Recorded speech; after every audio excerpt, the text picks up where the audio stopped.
Hello and welcome to Curator's Pick. This month we're going to talk a little bit about a deep cleaning project. And we're here in the Butterworth Center library. The room was built in 1917 for Catherine and William Butterworth. It was always used as a library and a sitting room area. There were three groupings of furniture, one set in front of the fireplace and one at each end. As far as we know, never used as a ballroom. But our task this January, cold month, is when we pick a deep cleaning project to really get down into a project that needs to be done. And the old pad underneath this large rug that was made back in the late 1950s for the room, we could tell was causing a lot of unevenness to the rug, and we knew that there were two pads actually underneath the current rug. So we were able to roll back the rug halfway. Our goal was to get at least a third of the floor cleaned. I have done some research on the best way to try to remove a really old pad.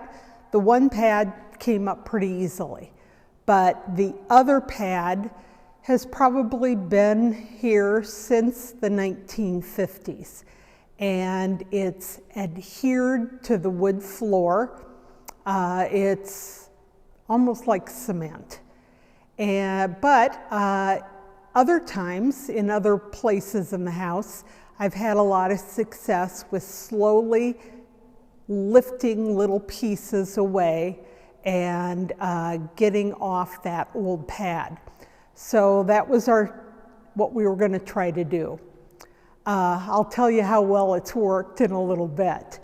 But we allowed 2 weeks for this, but we've had snow and illness on some of the staff, and so we are probably going to only get about a fourth of this done. And as you can see, this floor, it's rock hard, and we were able to chip away, but it took a lot of work. It was very hard on our bodies and our shoulders, trying to use a small putty knife to slowly lift the pieces away without damaging the floor underneath. We did discover a few interesting things. One is this outlet right here, pretty much in the middle of this end of the room, which tells me that during the Butterworth period, there must have been a slit in the rug so that they could bring up a lamp in this spot. We also found where they had covered over, I presume, another outlet and just put a piece of wood in its place. Those are the only two we found on this end. I'm sure there's more in the rest of this room. We also learned the current rug runs clear up to here where my foot is on the hearth. And we weren't able to really get under there and see, so we didn't realize that the hearth tile ran so far back. So that was really surprising. We were able to get the majority of the old pad off of the tile. The floor itself, where we were able to get the old pad off pretty well, looks very good underneath. I thought it was interesting that it appears that the wonderful woodwork was varnished all the way across, even though we know from 1917 on that there was a rug in this room. I'm not good with identifying grains of wood, but I'm not sure exactly what type of wood this was. It well could be walnut.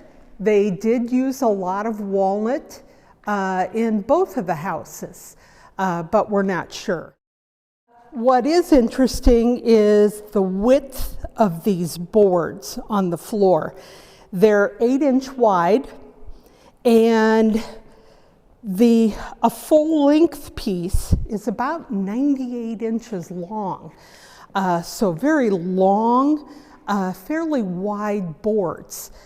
So I find that really interesting. Now, why did they have 2 pads on this?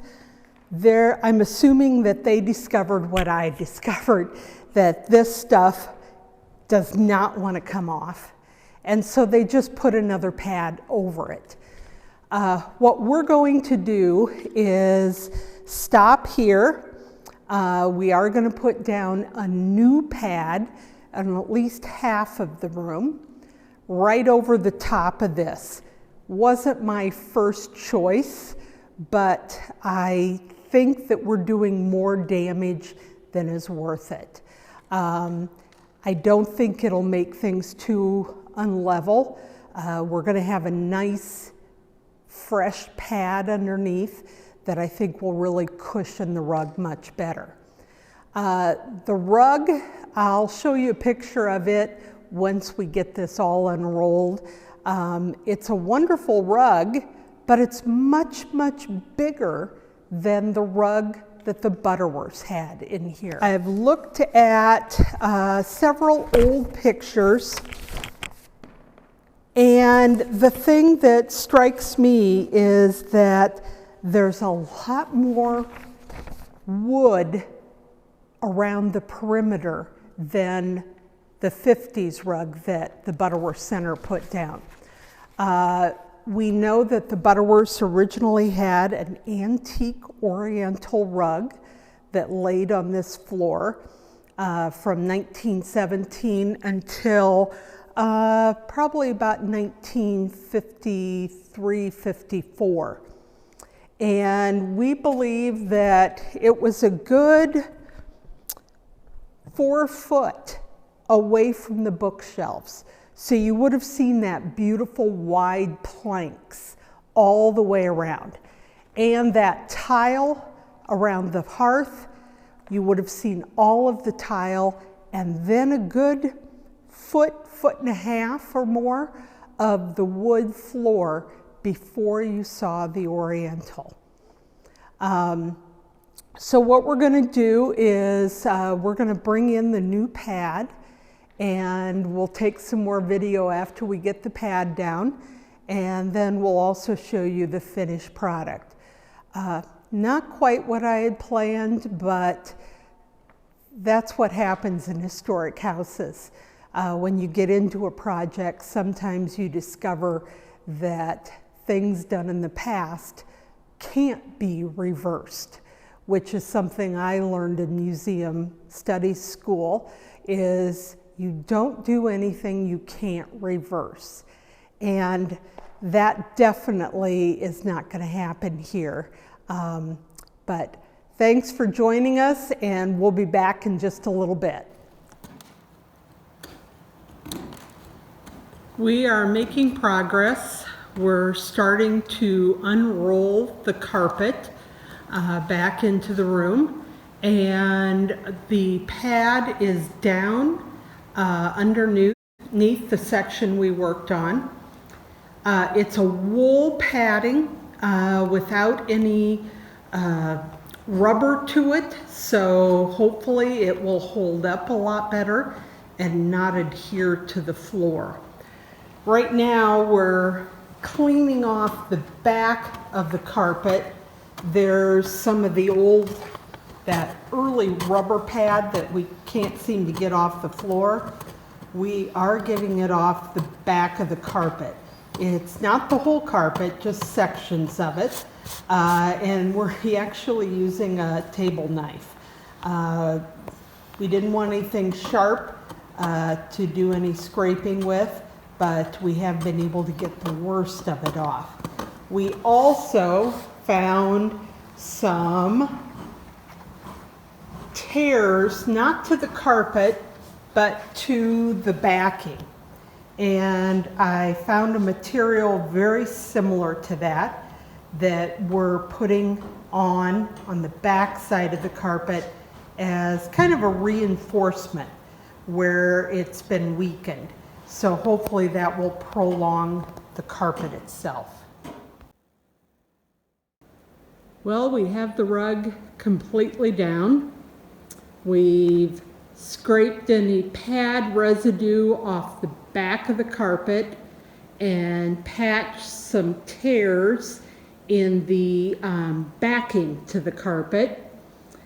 And tomorrow we'll get all the furniture back in place. What a huge job. It took us about 2 weeks is what we planned, but we did have a couple of ice storms, snow blizzards, a few people got sick and were off, and so there were, let's see, 9 of us that worked on it off and on. I was here most of the time, and hats off to a grad assistant who also helped me quite a bit.